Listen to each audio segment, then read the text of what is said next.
Vous êtes de plus en plus nombreux à créer un blog d'entreprise pour justement améliorer vos performances SEO, améliorer votre trafic, améliorer vos conversions. Mais de plus en plus de professionnels se rendent compte que une fois qu'ils ont lancé leur blog, finalement ça ne rencontre pas le succès escompté. C'est pas si simple de créer un blog, on peut pas juste créer un blog comme ça, il y a un certain nombre d'étapes à mettre en place pour créer un blog qui va avoir du succès, parce que effectivement, créer un blog, écrire des articles de blog, tout le monde peut le faire, avec des talents d'écriture évidemment. Mais faire un blog qui rencontre un succès et qui vous amène du trafic demande un certain nombre de critères à respecter. On va aborder aujourd'hui ensemble.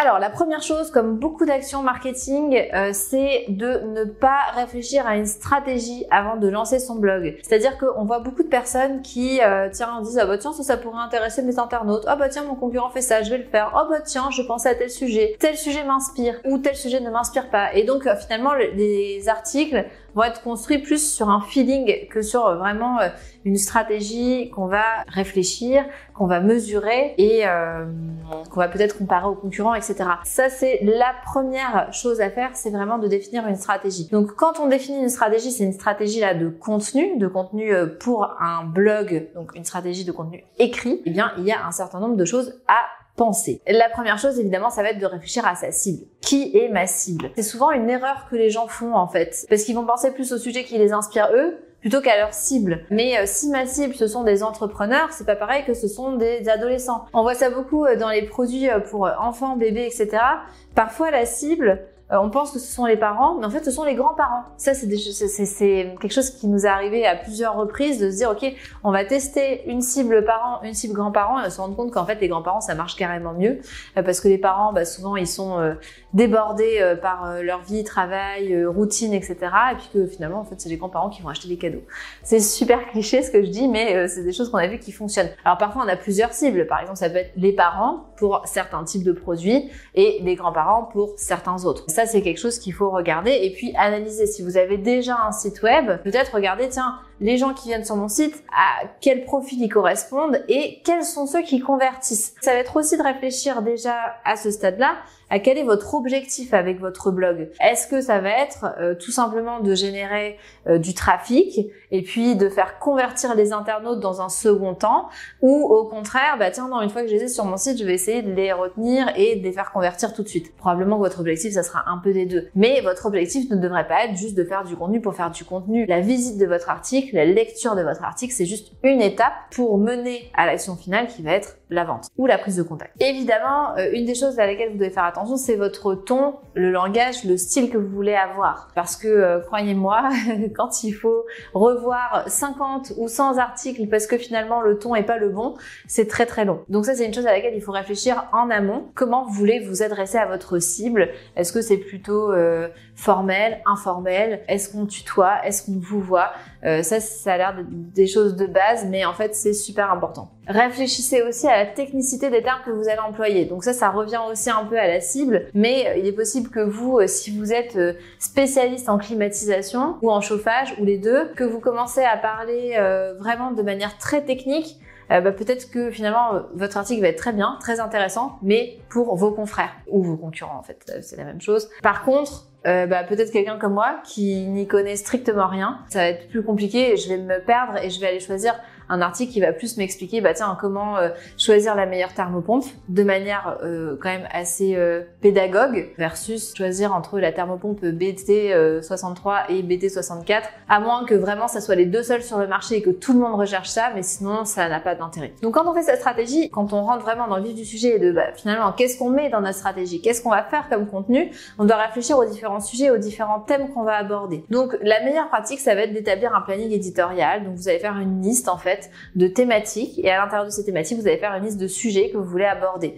Donc si vous vendez plusieurs services, comme nous c'est le cas, on vend du SEO, de la publicité, des réseaux sociaux, de la création de sites web, on va avoir des thématiques pour chacun. Et puis à l'intérieur de SEO, là on va aller mettre des sujets. L'idée là, ça va être vraiment de réfléchir au sujet que vous allez aborder. Comme on disait un petit peu plus tôt, évidemment il faut que ça intéresse votre cible, pas uniquement vous. Et c'est ça parfois la difficulté, c'est que peut-être que vous êtes super intéressé par une dimension technique et vous allez avoir du mal à rédiger sur quelque chose qui est plus générique. Ça paraît un peu contre nature d'être moins technique, mais quand c'est votre métier, finalement, des fois c'est un petit peu plus compliqué d'écrire, surtout si c'est pas votre force à la base. Il y a des logiciels qui permettent justement d'avoir les articles les plus recherchés. Vous pouvez aussi regarder par exemple sur votre Google Analytics quels sont les articles les plus vus à date sur votre site web. Alors il faut faire attention à ça parce que les chiffres on peut leur faire dire un peu n'importe quoi. Si jamais vous avez des articles qui sont très peu visités, ça peut aussi être parce que ils sont très mal positionnés. Donc très mal positionnés, personne ne les lit. Ça veut pas dire que ça n'intéresse pas les gens. Peut-être que si les gens les voyaient, ils le liraient et puis ça convertirait. Donc faut faire attention quand même quand on analyse comme ça. Parfois quand on analyse aussi les réseaux sociaux, soit les siens, soit ceux des concurrents, etc., on va pouvoir voir aussi ce qui intéresse le plus. Aussi de plus en plus, on a des gens qui ont des chaînes YouTube comme par exemple nous. C'est sûr que vous pouvez voir ceux qui ont le plus de vues par exemple. Il y a plusieurs façons d'aller trouver des idées de sujets qui pourraient marcher. Toujours pour réfléchir au sujet que vous allez mettre dans votre calendrier éditorial, évidemment ce qu'il faut faire aussi c'est une recherche de mots-clés. Parce que souvent quand on fait un blog d'entreprise, c'est pas juste pour la gloire, c'est pour se positionner sur Google. Donc évidemment, il faut que vous cibliez les bons mots-clés et qui correspondent au sujet que vous allez aborder. Donc là, vous allez faire une recherche de mots-clés. D'ailleurs, j'ai fait une vidéo sur la recherche de mots-clés. On va vous mettre le lien ici. Donc là, vous allez pouvoir déterminer les mots-clés de longue traîne. Le but, ça va être vraiment d'aller faire des sujets qui intéressent vos internautes et qui peuvent se positionner parce que comme j'ai dit tout à l'heure, si c'est pas positionné, ça ne sert à rien, personne ne va les voir et qui intéresse Google, mais Google est intéressé par ce qui intéresse les internautes. Donc à la fin, si vous avez vraiment toujours en tête votre cible, ce qui pourrait les intéresser, ça fonctionne. Il y a aussi quelque chose, je pense, qui peut être très intéressant à faire, c'est de réfléchir aux questions qu'on vous pose le plus souvent, tout simplement. Ou si vous avez des gens qui sont au service à la clientèle, eux vont le savoir. Vous leur demandez, tiens, quelles sont les questions qu'on vous pose le plus souvent? Mais ça peut être des questions que les gens cherchent sur Internet parce que de plus en plus, les gens font leurs recherches avant de se déplacer en magasin ou avant de parler à quelqu'un au téléphone. Donc, utilisez toutes les données que vous avez pour essayer de trouver l'intérêt de vos internautes. Deuxième erreur, ça va être de négliger le référencement. Le but, c'est que les gens voient votre blog et pas uniquement quand ils sont sur votre site. Le but, c'est justement d'utiliser votre blog pour vous positionner sur Google, pour attirer davantage de trafic. Parce que si finalement les gens cherchent, si je reprends l'exemple de la thermopompe, si les gens cherchent une thermopompe et qu'ils sont sur votre page produit, qu'ils sont prêts à acheter et qu'ils décident de finalement lire vos articles, vous avez tout perdu entre guillemets. Le but en général c'est l'inverse, c'est-à-dire que vos articles se positionnent parce que les gens sont dans une démarche de recherche d'information. Ils lisent votre article et ils se disent « Ah lui il s'y connaît, c'est génial, je lis 2-3 articles. Ah tiens, c'est drôle, il vend des thermopompes comme par hasard. » Qui passent par vous justement, soit qui vous appellent, soit qui commandent, en général on commande pas en ligne des thermopompes là, mais qui fassent appel à vous pour acheter les produits et services dont ils ont besoin. L'idée ça va être évidemment quand on fait la rédaction d'un contenu, de réfléchir au SEO et à comment on va positionner l'article, donc avec les balistiques, les métadescriptions, les liens internes, les liens externes, la structure du contenu, il y a vraiment tout un tas de choses à mettre en place pour bien optimiser son contenu. D'ailleurs, on a fait une vidéo sur le sujet sur comment bien optimiser son contenu pour le SEO. Une autre erreur qui est souvent faite, c'est de ne pas répondre aux commentaires. Parfois, les gens vont commenter. Si vous avez ouvert les commentaires pour vos articles de blog, les gens vont commenter, vont poser des questions, etc. Donc bon, il faut quand même un certain volume de personnes pour que ça arrive, parce qu'en général, c'est pas parce que vous avez 3 personnes qui visitent votre contenu que vous aurez des questions. Mais si vous en avez, évidemment, il faut y répondre. Et puis ça c'est valable sur toutes les plateformes. C'est-à-dire que les gens peuvent commenter votre article de blog depuis votre blog. Je vous avoue que c'est de plus en plus rare. Mais souvent, ce qui va arriver, c'est que vous allez partager votre contenu sur les réseaux sociaux. Et là, il faut absolument leur répondre pour montrer que vous êtes là, parce que le but de tout ça, c'est de justement avoir un contact avec les internautes et les inciter à passer par vous. Une autre erreur qu'on voit souvent, c'est de ne pas être constant. C'est-à-dire que là, vous vous dites, bon ça y est, j'ai du temps, je vais écrire mon blog. Vous écrivez 2-3 articles, ou 4-5 ou 15, et puis tiens, vous n'avez pas le temps parce que vous êtes en rush, parce que grosse période, parce que autre priorité. c'est normal, ça arrive souvent. Dans ce cas-là, vous êtes mieux si vous avez une grosse période où vous êtes disponible, au lieu de publier par exemple tous vos articles dès qu'ils sont rédigés, d'aller les étaler dans le temps, ce qui va vous permettre de prévoir vos périodes où vous êtes moins disponible. Et puis c'est tout l'intérêt du calendrier éditorial aussi, c'est-à-dire que vous faites votre calendrier éditorial, vous dites bon bah tiens, le mois prochain je vais publier ça, le mois d'après je vais publier ça, et comme ça vous êtes en mesure de voir la charge de travail aussi qui vous attend, et peut-être si vous avez des moments où vous êtes plus disponible, d'aller rédiger plus d'articles pour le futur. Une autre chose qui va impacter votre stratégie et le succès en fait de votre blog, ça va être le fait d'avoir ou non une liste de courriel. C'est sûr que si vous avez une liste de courriel, vous allez pouvoir partager vos articles aux gens qui se sont inscrits à votre liste. Finalement, en général, ce sont des gens qui vont attendre des nouvelles de votre part de manière régulière, donc ils vont être plus incités à ouvrir votre contenu, lire votre contenu, etc. Parce que finalement, il faut toujours réfléchir à un contenu comme un contenu qui peut être réutilisé éventuellement, hein. C'est pas toujours le cas, mais si c'est possible, eh bien vous avez votre contenu de blog que vous allez partager aux personnes qui se sont abonnées à votre infolettre, ce qui fait que vous avez potentiellement plus de lecteurs. Alors là, il y a plusieurs façons de faire. Soit vous mettez l'article directement dans le courriel, mais je dirais que c'est pas la meilleure pratique. En général, ce qui va être fait, c'est que on va envoyer un courriel aux abonnés en leur mettant le début de l'article et lire la suite en allant sur le blog. Mais ça, c'est quelque chose qui fonctionne très bien parce que les gens vont être avertis tout simplement qu'il y a un nouvel article sur votre blog. Parce que si, par exemple, vous vendez des choses pour les animaux, il y a quand même de bonnes chances que les gens viennent pas tous les jours sur votre site pour regarder si vous avez mis un nouvel article. Par contre, en général, ça va être une audience qui aime bien avoir des astuces pour amuser mon chat, mon chien, mon oiseau, et donc les recevoir directement dans la boîte courriel. Ah tiens, j'avais pas pensé à ça. Ah bah oui, je vais acheter ce jouet. Ce sont des bonnes pratiques, donc je vous encourage, si vous avez la possibilité, de commencer déjà à créer une liste de courriel.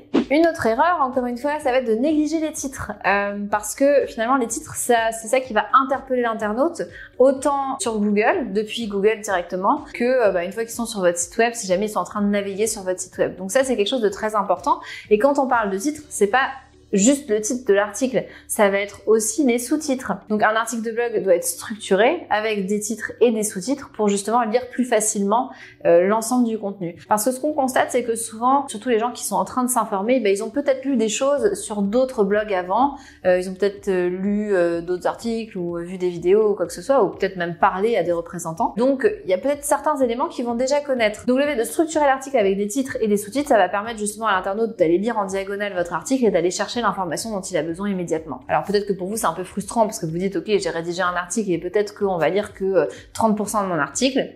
Et oui, c'est le risque, mais si vous faites un gros blog, il y a des bonnes chances que les gens se disent « Ah non, je trouve pas l'information, je quitte ». Moi, par exemple, en tant qu'internaute, ça m'arrive souvent quand l'article n'est pas structuré de quitter le site parce que j'ai pas forcément envie de lire les 2000 mots qui me sont présentés en fait. Donc c'est vrai que peut-être que je suis fainéante, je ne sais pas, mais c'est une pratique qui est recommandée par Google de toute façon de bien structurer parce que les gens font ça. Ça vous prend pas tant de temps que ça et puis ça vous permet aussi de structurer votre pensée finalement quand vous écrivez un article. Si vous avez un nouveau paragraphe, normalement il parle de quelque chose de différent un petit peu, où il va un petit peu plus en profondeur, etc. Donc ça devrait pas être trop difficile pour vous de lui trouver un titre à cette partie. Et la 7e erreur, évidemment, ça va être tout ce qui est promotion, ou plutôt ne pas faire de promotion. Comme on disait un petit peu plus tôt avec l'infolettre, justement, plus vous allez faire de promotion pour faire connaître vos articles, et plus, il y a des chances qu'ils soient visités. Là, on va vraiment sur tous les tableaux dans cette vidéo. C'est-à-dire que quand on écrit un article, oui, on va le mettre sur le blog, on va l'optimiser pour le référencement naturel pour que les gens qui viennent de Google via le référencement naturel visitent notre article. Donc on attire du trafic comme ça. On va aussi présenter l'article aux gens qui sont inscrits à l'infolettre. Comme ça, ils sont avertis et ils peuvent lire votre article. Et la dernière chose, ça va être de mettre un budget publicitaire. Donc souvent, ça va être sur les réseaux sociaux où on va promouvoir l'article, on va mettre un budget publicitaire dessus. Mais vous avez aussi la publicité. Alors la publicité, ça peut être la publicité sur Google. Je vous avoue que c'est rare qu'on fasse de la publicité sur Google en amenant les internautes vers un article. Souvent, on va plutôt faire de la publicité sur les réseaux sociaux et sur Facebook, beaucoup pour les articles, ou sur Instagram parfois.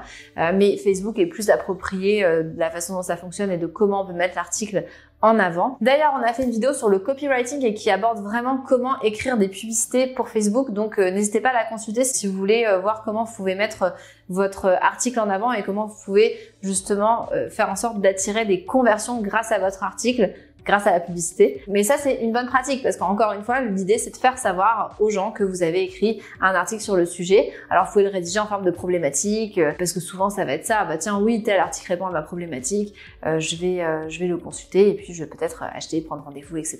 Donc, ça fait pas mal le tour des erreurs qu'on voit le plus souvent et qui font que malheureusement, oui, on écrit du contenu mais qui n'est pas visité. Donc, si vous mettez en place toutes ces bonnes pratiques, normalement, vous devriez avoir plus de succès avec vos articles de blog et plus de personnes qui les consultent et on l'espère plus de personnes qui font appel à vos services ou qui achètent vos produits. Rappelez-vous quand même que tout ça, ça prend du temps, donc il faut être patient quand on met en place toutes ces bonnes pratiques. Ça se fait pas du jour au lendemain. Du jour au lendemain, on se retrouve pas avec 15 000 personnes qui visitent notre blog.